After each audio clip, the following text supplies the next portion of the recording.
Hello बच्चों, आप सभी का स्वागत है आज की क्लास में। आज हम करेंगे 5 इंपॉर्टेंट शॉर्ट क्वेश्चन को, यानी कि जो लघु त्रि प्रश्न हैं जो कि आपके बोर्ड एग्जाम में बार बार पूछे जाते हैं और ये ऐसे प्रश्न हैं जो बार बार आए हुए हैं, ठीक है, और जिनकी पूरी चांसेज है, पूरी संभावनाएं हैं आपके एग्जाम में आने के। तो सभी बच्चे फटाफट लिंक को शेयर कर दीजिए ताकि सभी बच्चे आ जाएं, फिर हम लोग क्लास को स्टार्ट करें। और अगर आपको किसी प्रकार की दिक्कत होती है, प्रॉब्लम होती है, तो आपको कमेंट बॉक्स में कमेंट करने हैं कि मैम मुझे ऐसी दिक्कत है, मुझे प्रॉब्लम है, मुझे टॉपिक नहीं समझ में आई है, तो आपके प्रॉब्लम के अनुसार क्लास को चलाया जाएगा। ठीक है, तो चलिए क्लास को स्टार्ट करते हैं बिना देरी के। सभी बच्चे आते रहेंगे, ठीक है। आपके एग्जाम बेटा पूछता है कि कैंसर क्या है और कैंसर कारक का नाम लेके। कैंसर क्या है? देखो, कैंसर अगर हम देखा जाए तो एक बड़ी घातक बीमारी होती है। कैंसर का नाम सुनते ही हम क्या होते हैं, डर जाते हैं, है ना। अगर हम सुन लिए कि किसी को कैंसर है तो उसका हम नाम देखते ही, है ना, सुनते हम डर जाते, भाई उसको कैंसर, बंदा बचेगा नहीं। लेकिन अगर हम कैंसर का प्रॉपर इलाज कर ले, सही तरीके से इलाज कर ले, तो हम उससे बच सकते हैं। क्योंकि कैंसर होने का जो रीजन है, कहीं ना कहीं उसके जो कारक है हम है, हमारी लापरवाहियां है ना, कहीं ना कहीं उसके जिम्मेदार हम होते हैं। ठीक है, कोई भी डिजीज हो रही है उसके जिम्मेदार हम हैं। ठीक, तो कैंसर क्या है और कैंसर कारक का नाम लिखें, यानी कि जो कैंसर कारक का क्या नाम होते हैं। कैंसर की बात करते हैं तो कैंसर रोग तीव्र अनियंत्रित कोशिका के विभाजन द्वारा होता है। कैंसर रोग जो है वो तीव्र अनियंत्रित कोशिका के विभाजन द्वारा होता है। जैसे एग्जाम्पल बेटा, थोड़ा सा मैं यहाँ पे आपकी बात करूं कि मानो ये हमारे, ठीक है, ये हमारा कोई सेल्स है, ये हमारे शरीर का कोई सेल है, ठीक है। ये सेल है, इस पे क्या हो गया बेटा, चोट लगी। चोट लगने की वजह से क्या हुआ, ब्लड रिलीज हुआ, ब्लड स्रावित हुआ। अब यहाँ पे ये जो हमारी सेल्स थी, है ना, ये जो हमारी कोशिकाएं थी, इस कोशिकाओं में जब हमें चोट लगती, माना बात ये कोशिका है, तो चोट लगने के बाद माना ये हमारी कोशिका यहाँ पे रहनी चाहिए थी यहाँ तक, लेकिन यहाँ पे बीच में क्या हो गई, खाली हो गई। तो आप सभी को पता है कि जो हमारी सेल्स होती है वो डिवाइड करती है, यानी हमारे सेल में, कोशिका में विभाजन की क्षमता होती है। कोशिकाओं में क्या होती है, विभाजन करने की क्षमता। तो ये विभाजन करके, है ना, हमारी कोशिकाएं क्या होती हैं, विभाजित होती हैं, और विभाजन करके इनमें क्या होगी। आप जैसे एग्जांपल आप देखते हो, हमें कहीं चोट लग गई, है ना, हमें चोट लग गई, चोट लगने के बाद हमें ब्लीडिंग होती है, धीरे धीरे ब्लड क्लॉटिंग हो जाता है और हमारे घाव सूख जाते हैं, और जहाँ की हमारी सेल्स नष्ट हुई होती है वो सेल्स वापस से आ जाती हैं। तो जो नष्ट हुई सेल्स है वो वापस आती कहाँ से है, क्योंकि हमारी सेल में विभाजन करने की कैपेसिटी होती है। ठीक है, वो क्या करती है, विभाजन करने की कार्य करती है। तो जैसे ही विभाजन करेंगी तो कोशिकाओं में अनियमित वृद्धि, यानी कि माना बात, यहाँ की कोशिकाएं विभाजन की और विभाजन करने के बाद यहाँ पे भर गई, लेकिन अनियमित वृद्धि की वजह से कोशिकाएं बढ़ी और बढ़ने के बाद यहाँ पे क्या हो गया, उभार हो गया। ठीक है, तो कैंसर पहले डायरेक्ट कैंसर नहीं होता, पहले ट्यूमर होता है। ठीक है, तो ट्यूमर हमारे एक विशेष अंग में होता है, कहीं ना कहीं एक विशेष जगह पे होता है। जब ये ट्यूमर घातक बन जाते हैं, जैसे ट्यूमर फटता है, तो फटने के बाद ये हर एक हमारी सेल में ये फैलता है, यानी कि दूसरे अंगों में भी ये जाते हैं। तो ट्यूमर को हम ठीक कर सकते हैं और कैंसर को हमें ठीक करना थोड़ा सा नामुमकिन होता है। ठीक है, तो कैंसर रोग तीव्र अनियमित कोशिकाओं के विभाजन द्वारा होता है, यानी ऐसी अनियंत्रित कोशिकाएं शरीर के विभिन्न भागों में फैल जाती हैं, इसे मेटास्टेसिस कहते हैं। ठीक है, मेटास्टेसिस कहते हैं, यानी कि ये अनियंत्रित कोशिकाएं जो होती हैं शरीर के विभिन्न भागों में फैल जाती हैं। जो ये कोशिकाएं होंगी ये शरीर के विभिन्न भागों में फैल जाती हैं, इसे मेटास्टेसिस कहते हैं। ठीक है, कैंसर कारक वैसे पदार्थ है जिससे कैंसर होता है और इसे कार्सिनोजेन कहते हैं, जो कई प्रकार के होते हैं। आर्कोजेनिक, वायरस, भौतिक कारक जैसे अम्ल वर्षा, एक्सरे इत्यादि, यानी कैंसर के बहुत सारे कारक होते हैं। इसके जो कैंसर के कारक वैसे पदार्थ हैं जिससे कैंसर होता है, इसे हम कार्सिनोजन कहते हैं। ठीक है, और इसके बहुत सारे प्रकार होते हैं, बहुत सारे कारक होते हैं, जैसे आर्कोजेनिक वायरस हो गया, है ना, भौतिक कारक हो गया जैसे अम्ल वर्षा हो गया, एक्सरे हो गया, है ना, जो अम्लीय वर्षा होते हैं, एक्सरे होते हैं, लगातार लगातार हम क्या करा रहे हैं, एक्सरे करा रहे हैं, तो भी हमें कैंसर हो जाता है। इसके साथ साथ जब हम अल्कोहली चीजों का क्या करते हैं, यूज करते हैं, है ना, हम अल्कोहल वाली चीजों का क्या करते हैं, यूज करते हैं, तो भी हमें क्या होते हैं, कैंसर हो जाते हैं। ठीक है, तो ये होती है कैंसर, यानी कि हमारी जो सेल है जिसमें विभाजन की क्षमता है, ये अचानक तीव्र वृद्धि की, अचानक इसमें विभाजन हुआ, ठीक है, अचानक इसमें विभाजन हुआ और इनके विभाजन से, ठीक है, इनके विभाजन से क्या हुआ, जो हमारी सेल्स थी उनमें बहुत ज्यादा उभार आया, वो बहुत ज्यादा डिवाइड हुई। ठीक है, तो ये सभी इसके क्या होते हैं, कारण होते हैं। ओके, चलो आप सभी को एक चीज मैं बता दूं बेटा कि ऐसे बच्चे हैं जिन्हें लगता है कि मेरी तैयारी एकदम जीरो है, या जो अच्छा खासा रिवीजन करना चाहते हैं, या जो बिल्कुल नहीं पढ़े हैं, उन सभी बच्चे को मैं बता दूं ये लास्ट मौका चल रहा है, ये आपकी वरदान 3.0 बैच, ये बैच आपकी स्टार्ट हो गई है। इसमें आपका लक्ष्य है 90 प्लस है, ठीक है, और इसमें आपकी चैप्टर 1 से पूरी तैयारी कराई जा रही है। ये बैच आपकी स्टार्ट होगी, बहुत सारे ऐसे बच्चे हैं जो इस बैच में ज्वाइन होकर अपनी क्लास को डेली कर रहे हैं। इस बैच में आपको बेटा 1 shot revision with mind map है, डेली लाइव क्लासेस है, लाइव डाउट क्लासेस है, क्लास नोट पीडीएफ है, ऑनलाइन वीकली टेस्ट और स्टडी मटेरियल है। ठीक है, इसके साथ साथ आपके सभी कंप्लीट सिलेबस के सभी महत्वपूर्ण प्रश्न, मॉडल पेपर, गेस पेपर और पिछले 5 साल का पेपर और सभी विषय आपको पढ़ाया जाएगा। ठीक है, चाहे आपका हिंदी है, इंग्लिश है, बायोलॉजी है, फिजिक्स है, केमिस्ट्री है, कोई भी आपके सब्जेक्ट है साइंस से रिलेटेड, वो सभी आपको इस बैच में पढ़ाए जाएंगे। ठीक है, तो इस बैच में ज्वाइन होने के लिए आप अल्फा इंस्टीट्यूट प्रो ऐप को डाउनलोड करें। इस बैच में ज्वाइन होकर आप भी बेहतरीन तरीके से अपनी तैयारी को मजबूत बनाएं। किसी प्रकार की आपको दिक्कत होती है तो 9305771375 इस नंबर पे कॉल करके भी आप जानकारी ले सकती हैं, या इस नंबर पे कॉल करके भी आप इस बैच में ज्वाइन हो सकते हैं। ओके, और इस बैच में आपको इतने सारे सर और मैम पढ़ाएंगे, ठीक है, इतने लोगों की टीम है आपकी इस वरदान 3.0 बैच में। सोचिए जब आपकी एक टीम मजबूत है तो आपकी पढ़ाई भी क्या होगी, एकदम बेस्ट होगी, मजबूत होगी। ठीक है, तो आई होप आप सभी बच्चों को ये मेरी बात समझ में आ गई होगी, और इच्छुक बच्चे हैं जो इस बैच में ज्वाइन होना चाहते हैं, ठीक है, पढ़ना चाहते हो, तो आप इस बैच में आ सकते हो, अपनी तैयारी को बेहतरीन बना सकते हो। ठीक है, क्योंकि भाई हमें अपने बोर्ड एग्जाम को एक बार देने हैं, बार बार नहीं देने हैं, तो हमें अपनी तैयारी को भी बेस्ट बनानी होगी। जब तक हमारी तैयारी बेस्ट नहीं होगी तो हमारा रिजल्ट बेस्ट नहीं आएगा। ठीक है, रिजल्ट को बेस्ट लाने के लिए हमें तैयारी को अपने बेस्ट को बनानी पड़ेगी। ओके, चलिए अगला क्वेश्चन देखते हैं। एकल कोशिका प्रोटीन पर टिप्पणी लिखें। क्या है, एकल कोशिका प्रोटीन पर टिप्पणी लिखें, यानी कि एकल कोशिका प्रोटीन क्या होती है, इस पे आपको क्या करने हैं, टिप्पणी लिख रहे हैं। ठीक है, क्या है, एकल कोशिका प्रोटीन पे टिप्पणी लिखें। ठीक है, तो सूक्ष्म जीवों यानी माइक्रोस्पोरेंजिया, ठीक है, माइक्रो ऑर्गेनिज्म, ठीक है, तो सूक्ष्म जीवों यानी माइक्रो ऑर्गेनिज्म जैसे बैक्टीरिया, तंतुमय एल्गी इत्यादि को विभिन्न तरह से उपयोग कर भोजन के रूप में व्यहत किया जाता है। ठीक है, जिसे एकल कोशिका प्रोटीन कहते हैं, यानी कि सूक्ष्म जीव यानी कि माइक्रो ऑर्गेनिज्म का यूज करके, जैसे बैक्टीरिया का, तंतुमय एल्गी का इत्यादि को विभिन्न तरह से उपयोग करके भोजन के रूप में ठीक है व्यक्त किया जाता है, ठीक है, व्यक्त किया जाता है, जिसे एकल कोशिका प्रोटीन कहते हैं, यानी कि सिंगल सेल प्रोटीन कहते हैं। ठीक है, सूक्ष्म जीवों के प्रोटीन के अच्छे स्रोत के रूप में बड़े पैमाने पर उत्पादन किया जा रहा है। वास्तव में अधिकांश लोगों द्वारा मशरूम भोजन के रूप में खाए जाने लगी है, और साथ साथ अधिकांश जीवों के द्वारा ये जो मशरूम है, अधिकांश जीवों के द्वारा ये जो मशरूम है, ये भोजन के रूप में क्या है, खाए जाने लगी है। अतः पशु तथा मानव पोषण के लिए प्रोटीन के वैकल्पिक स्रोत में से एक एकल कोशिका प्रोटीन है, यानी कि सिंगल सेल प्रोटीन। क्या कहते हैं, एससीपी। एससीपी का मतलब क्या होगा, सिंगल सेल प्रोटीन। तो एकल कोशिका प्रोटीन पे टिप्पणी लिखने के लिए आएगा तो आप क्या लिखोगे कि सूक्ष्म जीवों जैसे बैक्टीरिया, तंतुमय एल्गी इत्यादि का विभिन्न तरह से उपयोग किया जाता है और उपयोग करके भोजन के रूप में व्यवस्थित किया जाता है, जिसे हम क्या कहते हैं, एकल कोशिका प्रोटीन या सिंगल सेल प्रोटीन कहते हैं। क्या बोलेंगे, सिंगल सेल प्रोटीन कहते हैं। और सूक्ष्म जीवों को प्रोटीन के अच्छे स्रोत के रूप में बड़े पैमाने, ठीक है, बड़े पैमाने पर उत्पादन किया जा रहा है, और वास्तव में अधिकांश लोगों द्वारा, ठीक है, वास्तव में जो अधिकांश लोग हैं, तो अधिकांश लोगों द्वारा भोजन के रूप में खाए जाने लगे। जो मशरूम है, ये जो मशरूम है, इसको अधिकांश जीवों के द्वारा भोजन के रूप में ये खाए जाने लगा, जिसे हम मानव भी खाते हैं। ठीक है, और अतः पशु तथा मानव पोषण के लिए प्रोटीन के वैकल्पिक स्रोत में से एक एकल कोशिका प्रोटीन है। पशु के लिए तथा मानव के पोषण के लिए प्रोटीन के वैकल्पिक स्रोत में से एक एकल कोशिका प्रोटीन एक क्या है, मुख्य स्रोत है।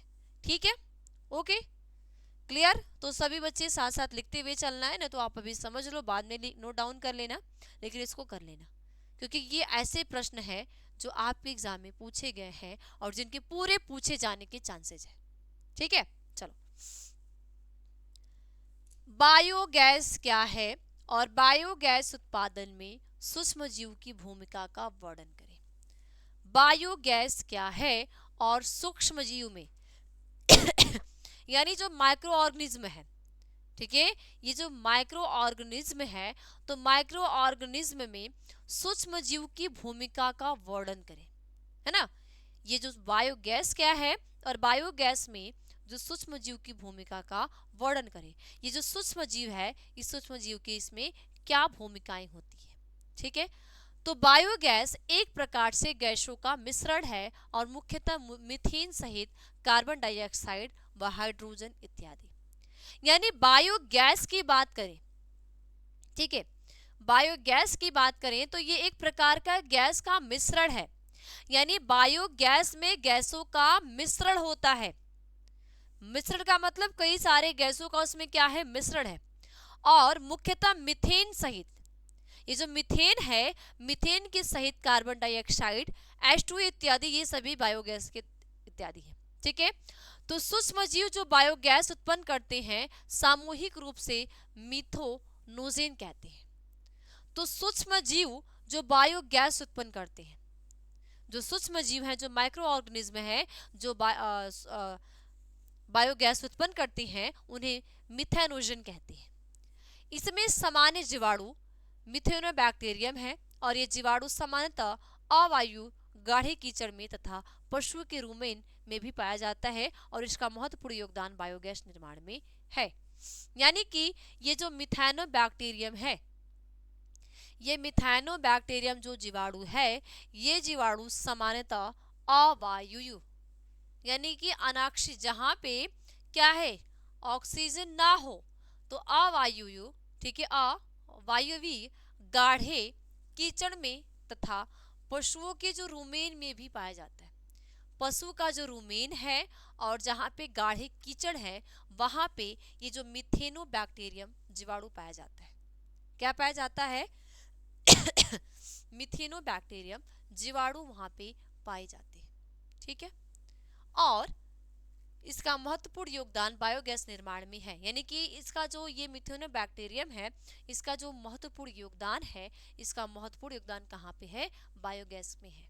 ठीक है, कहाँ पे? बायोगैस में है। ठीक है, आगे देखो, अगला है आनुवंशिकी अभियांत्रिकी क्या है।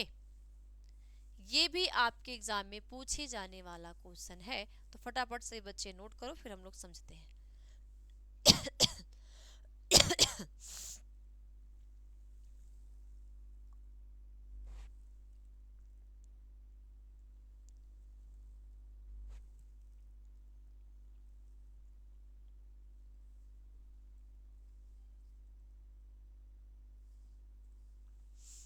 तो आनुवंशिकी अभियांत्रिकी क्या है? अब हम आनुवंशिकी अभियांत्रिकी किसे कहते हैं, ये आनुवंशिकी अभियांत्रिकी क्या है, किसे हम कहते हैं? तो अगर हम आनुवंशिकी अभियांत्रिकी की बात करें, तो आनुवंशिकी अभियांत्रिकी वह प्रौद्योगिकी है जिसकी द्वारा किसी भी जीव से डीएनए या जीन निकालकर किसी अन्य जीव के जीन के साथ युग्मित किया जा सकता है। आनुवंशिकी अभियांत्रिकी में क्या है कि वह प्रौद्योगिकी है जिसमें के द्वारा किसी भी जीव से डीएनए, ठीक है, किसी भी जीव से डीएनए या जीन निकालकर किसी अन्य जीव के जीन के साथ युग्मित किया जा सकता है। आनुवंशिक अभियांत्रिकी की शुरुआत 1973 में तब हुई थी जब स्टैनले कोहेन तथा हर्बर्ट बायर ने जीवाणु यानी ई कोलाई के प्लाज्मिड में बाहरी डीएनए को स्थानांतरित किया था। इसका महत्वपूर्ण भूमिका है औषधि तथा कृषि इत्यादि से आनुवंशिकी औजार के रूप में। यानी आनुवंशिकी अभियांत्रिकी का मतलब प्रोसेस को समझो, इसमें क्या है? मानाबाद ये एक जीव है, ठीक है, ये एक जीव है और ये दूसरा जीव है, ठीक है, ये दूसरा जीव है।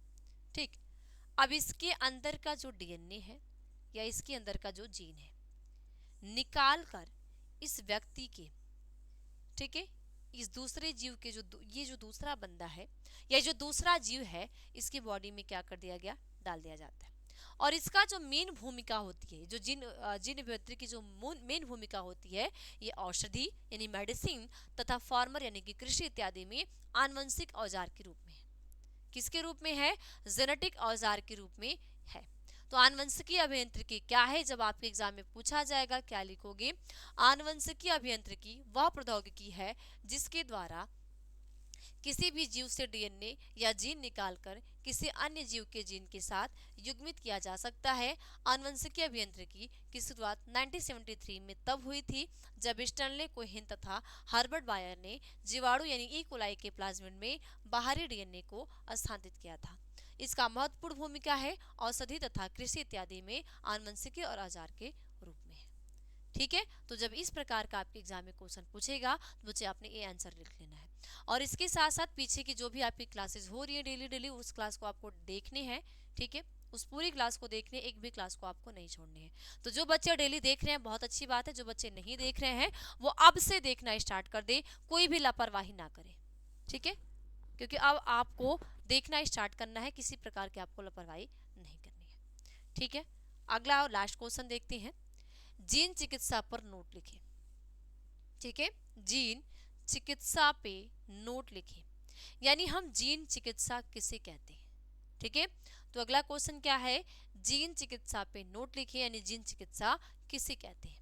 तो क्या लिखोगे, जब इस प्रकार का क्वेश्चन नोट लिखने के लिए आएगा तो उसमें यानी कि टिप्पणी कह दिया जाए, ये उसके बारे में पूरा आपको लिखना होगा, मेंशन करना होगा। क्या लिखोगे, जीन चिकित्सा तकनीकी द्वारा जीन दोषों का सुधार किया जाता है। इसमें रोगों के उपचार हेतु जीनों को व्यक्ति की कोशिकाओं या ऊतकों में प्रवेश कराया जाता है। क्या है कि जीन चिकित्सा तकनीक द्वारा जीन दोषों का सुधार किया जाता है, यानी जो जीन चिकित्सा तकनीक है इसके द्वारा जो जीन दोष है उस जीन के दोषों में सुधार किया जाता है। साथ साथ इस रोग के उपचार हेतु जीनों को व्यक्ति की कोशिकाओं या टिश्यू में प्रवेश कराया जाता है। और जीन चिकित्सा में आनुवंशिक दोषावली कोशिकाओं के उपचार हेतु सामान्य जीन को व्यक्ति में या भ्रूण में स्थानांतरित किया जाता है। ठीक है, और ये स्थानांतरित जीन निष्क्रिय जीन की क्षतिपूर्ति करके उनके कार्यों को संपन्न करते हैं। और जीन चिकित्सा का सर्वप्रथम प्रयोग 1990 में एक 4 वर्षीय लड़की पर किया गया था, जिसमें एडिनोसिन यानी एडीए की कमी हो गई थी, और यह एंजाइम प्रतिरक्षा तंत्र के कार्य के लिए अति आवश्यक होता है। ठीक है, और कुछ बच्चों में एडीए की कमी से को दूर करने के लिए अस्थि मज्जा में प्रत्यारोपण किया जाता है। ठीक है, तो ये जो एडीए है ये एडिनोसिन, ठीक है, एडिनोसिन की कमी हो गई थी, यानी कि ये सबसे पहले 1990 में स्टार्ट की गई थी। क्यों की गई थी, क्योंकि एक 4 वर्षीय लड़की थी जिसमें एडिनोसिन की कमी हो गई थी। और जो एडिनोसिन होता है ये हमारे इम्यून सिस्टम को, जो हमारा इम्यून सिस्टम है, जो हमारा प्रतिरक्षा तंत्र है, उसको बिष्ट बनाता है, मजबूत बनाता है। ठीक है, तो ये पहली बार इसके लिए यूज की गई थी। और इनमें है कि जीन चिकित्सा में आनुवंशिक दोषावली कोशिकाओं के उपचार हेतु सामान्य जीन को व्यक्ति या किसी भ्रूण में स्थानांतरित किया जाता है। जैसे हमने अभी डीएनए को देखा कि कोई एक ऐसा जीव है जिसके बॉडी से डीएनए को निकाल के दूसरे जीव के बॉडी में डाल दिया जा रहा है, इसी तरह इनमें भी होता है। तो ये जो सभी पांचों क्वेश्चन है कि मैंने बहुत ज़्यादा लंबी क्लास नहीं ली, शॉर्ट क्लास में मैंने 5 क्वेश्चन कराए। और बेटा अगर ये 5 क्वेश्चन आप कर लेते हो, तैयार कर लेते हो, इसको नोट डाउन कर लेते हो, अच्छे से कर लेते हो, तो एग्जाम में आपके आने ही आने हैं। अगर आ जाएंगे, मान लो इसमें से एक दो ही फंस गया, 2 ही आ गया, तो आप बेस्ट तरीके से करोगे, क्योंकि आपके हर एक चैप्टर के एक एक क्वेश्चन है। ठीक है, तो ये सभी यानी कि जीन चिकित्सा पर नोट लिखे, ये भी आपके एग्जाम में आता है। आनुवंशिक अभियांत्रिकी क्या है, ये भी एग्जाम में आता है। मेरी बात पे विश्वास नहीं होगा, प्रीवियस ईयर क्वेश्चन देख लेना, वहाँ पे जरूर आते हैं।